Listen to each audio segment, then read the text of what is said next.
আজ আমরা কথা বলবো আরাফা রোজা সৌদি আরবের 8 তারিখ 9 তারিখে রাখবো নাকি বাংলাদেশের 9 তারিখে রাখবো। বাংলাদেশের সম্প্রতি এই বিষয়টা নিয়ে সামাজিক যোগাযোগ মাধ্যমকে কাজে লাগিয়ে বেশ বিতর্ক সৃষ্টি করা হয়েছে। একদলের কথা হলো হাজিরা যেদিন আরাফার মাঠে থাকবে, অর্থাৎ বাংলাদেশ যেদিন 8 তারিখ, ওই দিনই আপনি আরাফার রোজা রাখতে হবে, 9 তারিখ না।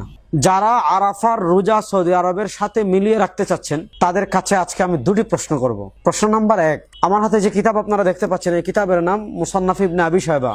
আমাদের দাদা উস্তাদ শেখ মোহাম্মদ আওয়াম হাফিজাল্লাহ তাহকিক তালিক করে ছাপিয়েছেন। মুসান্নাফ ইবনে আবি শায়বার আমার কাছে 4র্থ খণ্ড রয়েছে। 4র্থ খণ্ডের 195 নম্বর পৃষ্ঠার কিতাবুস সালাত এর 417 নম্বর পরিচ্ছেদ আত-তাকবীর মিন আইয়ি ইয়াউমিন হুয়া। আপনারা জানেন জিলহজ মাসের আরেকটি গুরুত্বপূর্ণ আমল হলো তাকবীরে তাশরিক। তো তাকবীরে তাশরিক শুরু হবে কখন থেকে? ইমাম আবু বকর ইবনে আবি শায়বা রাহিমাহুল্লাহ হযরত আলী রাদিয়াল্লাহু তাআলা থেকে হাদিস এনেছেন, হযরত আব্দুল্লাহ ইবনে মাসউদ রাদিয়াল্লাহু তাআলা থেকে হাদিস এনেছেন, হযরত যায়েদ ইবনে সাবিত রাদিয়াল্লাহু তাআলা থেকে হাদিস এনেছেন, হযরত উমর ইবনুল খাত্তাব রাদিয়াল্লাহু তাআলা থেকে হাদিস এনেছেন, ইবনে মাসউদ রাদিয়াল্লাহু তাআলা থেকে অসংখ্য সাহাবী থেকে হাদিস এনেছেন।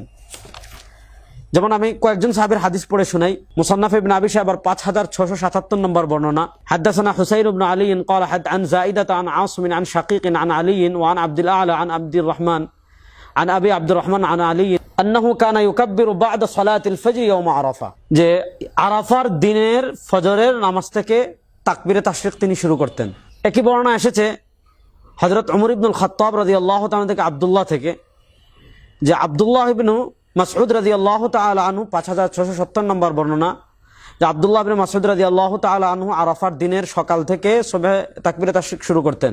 5681 নম্বর বর্ণনা হযরত ওমর রাদিয়াল্লাহু তাআলা থেকে বর্ণিত, আন্নাহু কানা ইউকাব্বিরু মিন সালাতিল গাদাতি ইয়াউমা আরাফা। আরাফার দিনের সকাল থেকে হযরত ওমর রাদিয়াল্লাহু তাআলা আনহু কি করতেন? তাকবীরে তাশরিক পড়তেন।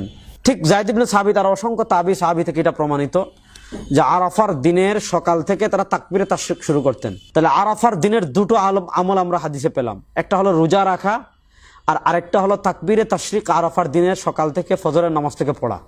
আমাদের দেশের যারা আরাফার রোজা সৌদি আরবের সাথে মিলিয়ে রাখেন, যে হাজিরা আরাফার মাঠে আসে আমি জানি, তাহলে আমি কেন 9 তারিখ রাখবো? যেদিন হাজিরা আরাফার মাঠে থাকে ওই দিনে আমি রাখবো, এই যুক্তি যারা দেন তাদের কাছে আমার প্রশ্ন হলো, আরাফার দিনের তো আমল দুইটা ভাই, এক আমল হলো রোজা রাখা আর এক আমল হলো ওই দিনের ফজর থেকে তাকবীরে তাশরিক পড়া। এবার আপনাদের খিদমতে আমাদের প্রশ্ন হলো, আপনারা রোজা রাখলেন সৌদি আরবের সাথে মিলিয়ে, তাকবীরে তাশরিককে সৌদি আরবের সাথে মিলিয়ে দেন।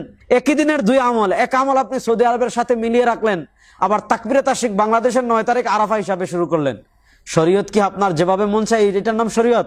দেখেন ইসলাম শরিয়ায় একদম নাসাইতে বর্ণনা এসেছে, কানা রাসূলুল্লাহ সাল্লাল্লাহু আলাইহি ওয়াসাল্লাম ইয়াসুমু তিসআম মিন জিলহিজ্জা, জিলহজের 9ম দিন পর্যন্ত রাসূলুল্লাহ সাল্লাল্লাহু আলাইহি ওয়াসাল্লাম রোজা রাখতেন। একটা হাদিস বুঝেন, আল্লাহ রাব্বুল ইজ্জত ওয়াল জালাল পবিত্র কোরআনে বলেছেন, ওয়াল ফাজর ওয়া লায়ালিন আশ ওয়াশ শাফঈ ওয়াল ওয়াতর ওয়াশ শাফঈ ওয়াল ওয়াতর।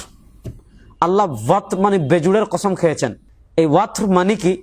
আমি আপনাদেরকে একটা জিনিস দেখাই। মুসনাদে আহমদ দেখছেন আমার হাতে রয়েছে, মুসনাদে আহমদ, শেখ শোয়েব আরনাউত রাহিমাহুল্লাহর তাহকিক তালিক করা 23 নম্বর খণ্ড মুসনাদে আহমদ আমার কাছে রয়েছে।